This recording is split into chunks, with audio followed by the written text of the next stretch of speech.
सबसे पहले बात करते हैं गाजियाबाद की, जहां से दिल दहला देने वाली वारदात सामने आई है। मकान में किराया विवाद के चलते मकान मालकिन की हत्या कर दी गई।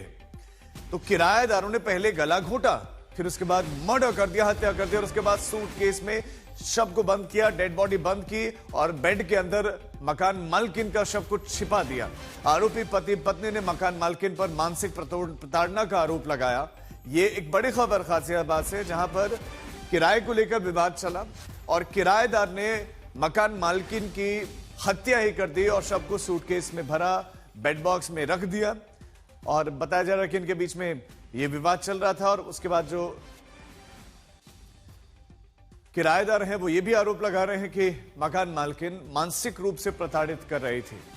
ये गाजियाबाद के राजनगर का मामला है, जहां पर मकान मालकिन की हत्या की गई है। उसके बाद से अब पुलिस मामले में इन्वेस्टिगेशन कर ही रही है, पुलिस भी कार्रवाई कर रही है। लेकिन ये हैरान कर देने वाला मामला है। गाजियाबाद, नोएडा, ये वो इलाके जहां पर बड़ी संख्या में लोग बाहर से आते हैं, रहते हैं और बड़ी आबादी है जो किराए पर रहती है। लेकिन यहां किराएदार ने मकान मालिक पर हमला किया, मकान मालिक की हत्या ही कर दी। हमारे साथ हमारे संवाददाता अरविंद ओझा इस खबर पर हमारे साथ जुड़ गए। अरविंद, कितना लंबा समय से ये मामला चल रहा था, क्या एग्जैक्टली हुआ, विस्तार से आप बताएं, और क्या एक्शन पुलिस ने लिया अब तक? देखिए, इस मामले में राजीव, एक पति पत्नी को जो गाजियाबाद पुलिस है उसने गिरफ्तार किया है। जो आरोपी है अजय गुप्ता और उसकी पत्नी आकृति गुप्ता को, और ऑन कैमरा ये कबूलनामा है जो आज तक के पास है, जिसमें जब सोसाइटी के लोगों ने पकड़ा तो दोनों पति पत्नी ने ये कबूल किया कि उन्होंने अपनी जो मकान मालकिन है दीपशिखा, उसकी पहले गला दबा के हत्या की, उसके बाद उसकी बॉडी के टुकड़े किए और उसे सूटकेस में भरकर अपने फ्लैट में रखा हुआ था। और उसके बाद जब सोसाइटी वालों को शक हुआ, उसके बाद फिर जांच पड़ताल की गई। हालांकि पति पत्नी दोनों ने पहले गुमराह किया, लेकिन जब सीसीटीवी फुटेज खंगाला गया तो आखिरी बार दीपशिखा जो किराएदार है उसके फ्लैट में जाती हुई दिखी। उसके बाद जब फ्लैट की तलाशी ली गई तो उस दौरान एक लकड़ी का एक सूटकेस नुमा चीज था। उसके अंदर जब तलाशी ली गई तो एक सूटकेस था जिसमें जो दीपशिखा जो फ्लैट की ऑनर थी उनकी डेड बॉडी मिली थी।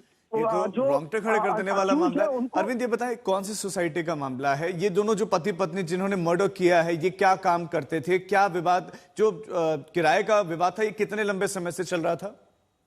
देखिए, ये किराए का जो विवाद है, जो पति पत्नी का दावा है कि वो लंबे समय से चल रहा था। और जो किराएदार हैं वो ये भी आरोप लगा रहे हैं कि जो मकान मालकिन है उनको टॉर्चर करती थी, उनको परेशान करती थी। हालांकि ये जो दलीलें हैं ये कोरी दलीलें हैं, क्योंकि कोई जघन्य हत्या करना, गला दबा के उसके बाद फिर बॉडी के टुकड़े करना, इसको जस्टिफाई तो किसी तरह से किया नहीं जा सकता। जैसा आपने पूछा, ये जो राजनगर एक्सटेंशन का औरा कंपेरा एक सोसाइटी है, उसकी ये पूरी वारदात है। बेहद सनसनीखेज ये घटना है।